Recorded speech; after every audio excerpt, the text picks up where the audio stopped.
Agora a gente vai seguindo aqui na edição Manhã e a gente continua falando de saúde. Por conta do dia hoje, que é o Dia Nacional de Conscientização sobre a Esclerose Múltipla.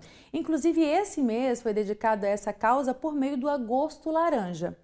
Segundo o Ministério da Saúde, cerca de 40 mil brasileiros convivem com a doença, viu?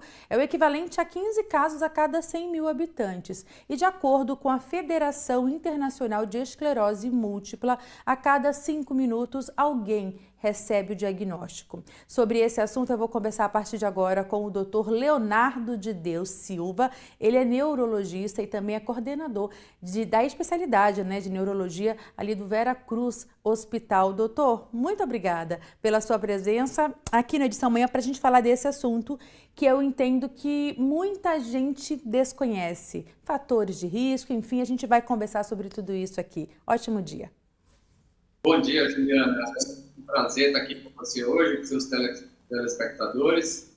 E eu me sinto assim, muito honrado de poder falar sobre esse tema, que é um tema importante, principalmente para pessoas jovens, para esclarecimento em relação à saúde. Então, eu fico à disposição para esclarecer qualquer dúvida aí e dar algumas informações sobre a esclerose múltipla. Perfeito, doutor. E a primeira pergunta é exatamente essa. O que é a esclerose múltipla? Qual que é o conceito dessa doença?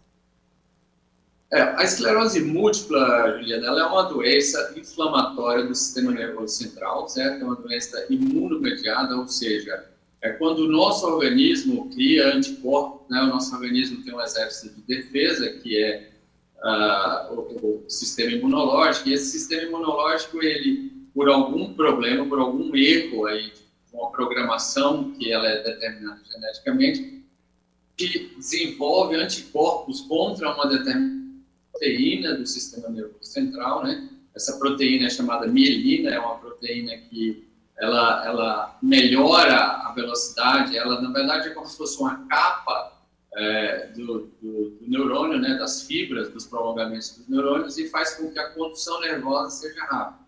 Então essa proteína ela é fundamental para a função do sistema nervoso. E a esclerose múltipla é uma doença em que o seu sistema imunológico cria anticorpos, contra essa mielina. E a partir do momento que se cria anticorpos contra essa mielina, há uma destruição, há um processo inflamatório que termina com a destruição dessa mielina em determinadas partes do sistema nervoso central. Então, é uma doença primariamente inflamatória e, com o passar do tempo, se não tratada adequadamente, ela pode se transformar numa doença, ela tem como curso final uma doença degenerativa. Entendi, doutor. Agora, quais os sintomas, então, ou os principais sintomas, para que a gente possa até ficar atento, já que ela surge com toda essa explicação que o senhor deu, a gente consegue perceber, observar sinais, para que aí, de fato, possa ir em busca de um especialista e identificar, diagnosticar ou não a doença?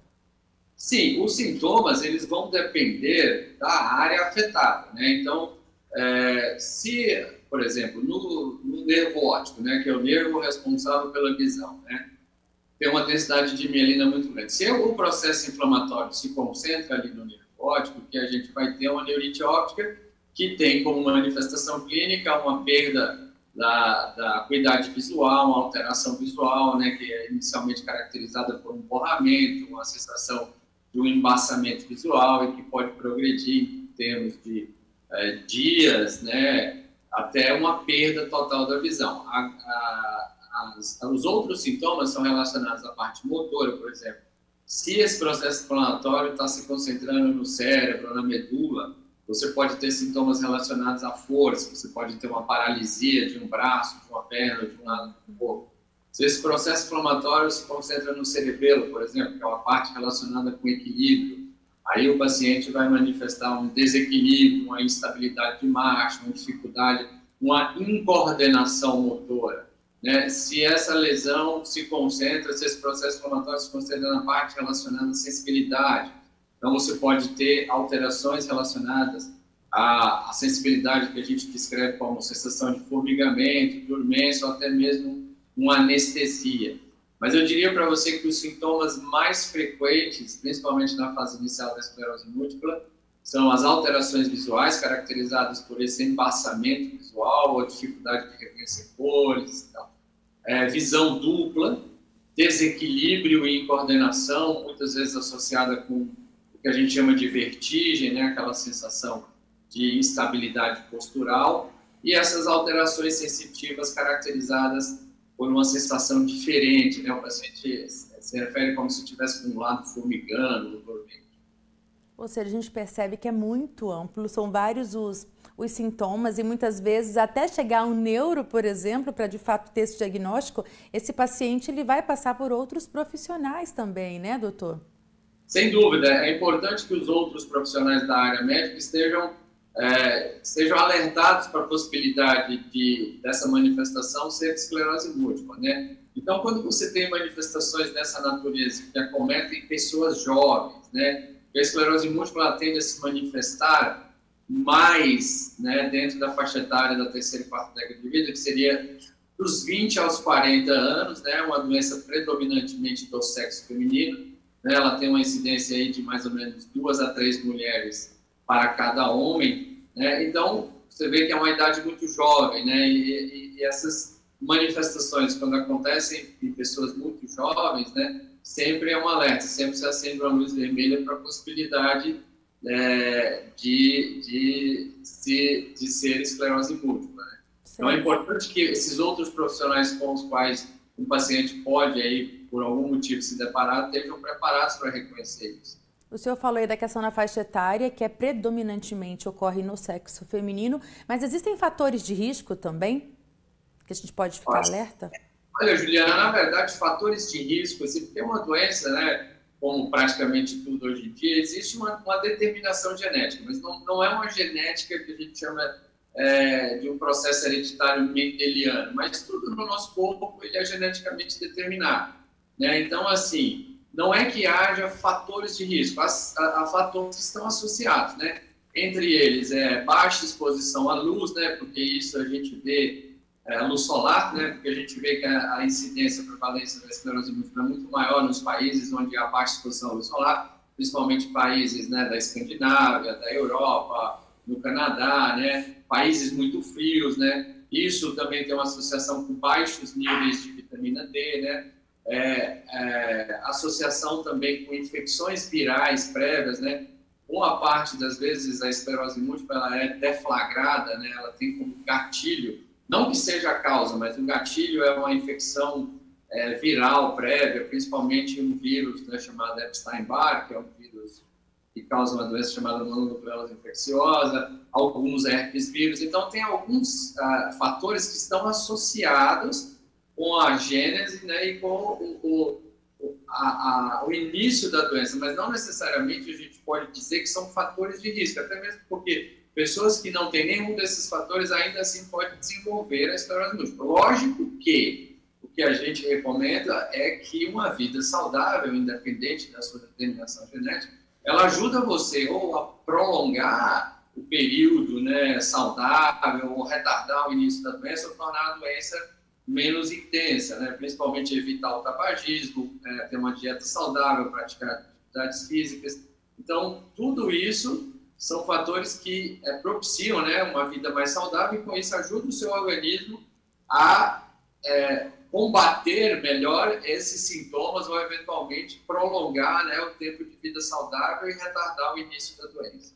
Ótimo, doutor. E a gente está no finzinho de agosto, hoje é o dia de conscientização, né, em relação à esclerose múltipla, e também ao longo do mês se falou muito sobre o agosto laranja, que é exatamente focado nessa conscientização. Ainda há muito preconceito em relação à doença e desconhecimento também. Só para a gente encerrar o nosso bate-papo, queria que o senhor falasse um pouco sobre essa campanha, que é tão importante.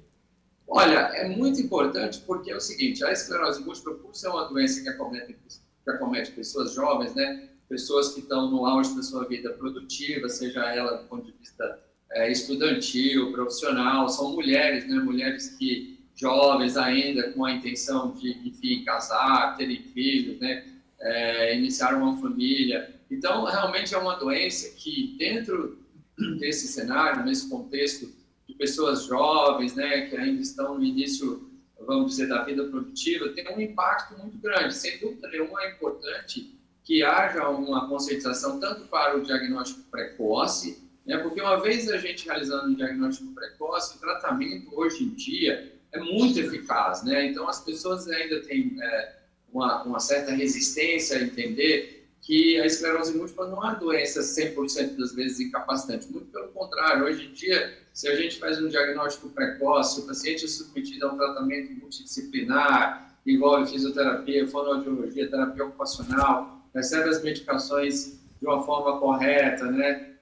Tem um acompanhamento médico constante e assíduo. Esse paciente tem um potencial muito grande de ter uma vida normal, como se nem doença tivesse, né? Porque o tratamento hoje com drogas novas, né, anticonvulsivantes hormonais, drogas que têm uma conveniência posológica muito boa, tem drogas aí que a gente usa uma vez a cada 6 meses ou uma vez por mês. Quer dizer, são drogas muito eficazes, convenientes do ponto de vista da posologia, ou seja, não tira o paciente da sua rotina profissional, familiar ou social, e tenta, de todas as formas, manter o paciente dentro da sua dinâmica, né, familiar, social, profissional, que é o mais importante. Então, é fundamental que haja, né, esse trabalho social, esse trabalho de reconhecimento, esse trabalho de inclusão, né? Hoje, o paciente com esclerose múltipla bem tratado, ele dificilmente, né, ele vai ser um incapaz a ponto de não conseguir desenvolver suas atividades, entendeu? Então, é importante esse diagnóstico precoce, é importante o paciente ser conscientizado de que não pode se utilizar aí como exemplo coisas do passado, né? Essas referências que as pessoas tendem a usar, meu vizinho isso, alguém da minha família, mas hoje a gente vive uma dinâmica totalmente diferente. Então, hoje, a gente tem a oferecer tratamentos extremamente eficazes que visam manter o paciente dentro da sua dinâmica, né? E o mínimo de incapacidade possível, ou seja, tentar prover a esse paciente uma vida praticamente normal.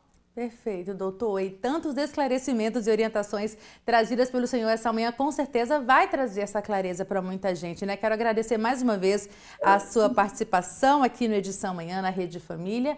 E muito obrigada pelas orientações. Portas abertas ao senhor sempre. Muito obrigado, Juliana. Espero que as pessoas se conscientizem em prol disso, tá bom? Com certeza, Parabéns doutor. pelo seu trabalho em fazer essa divulgação. Muito obrigada, doutor. E de fato é importante, né, gente? Para você que nos acompanha, a gente sempre traz assuntos envolvendo saúde porque a gente sabe como isso impacta na sua qualidade de vida. E conhecimento é tudo. Com certeza esse assunto trouxe aí para você muita clareza e a gente começa a ver com outros olhos também a doença, né? Com menos preconceito, com mais cuidado e com mais atenção ao outro também. Esse é o nosso objetivo aqui na Rede Família.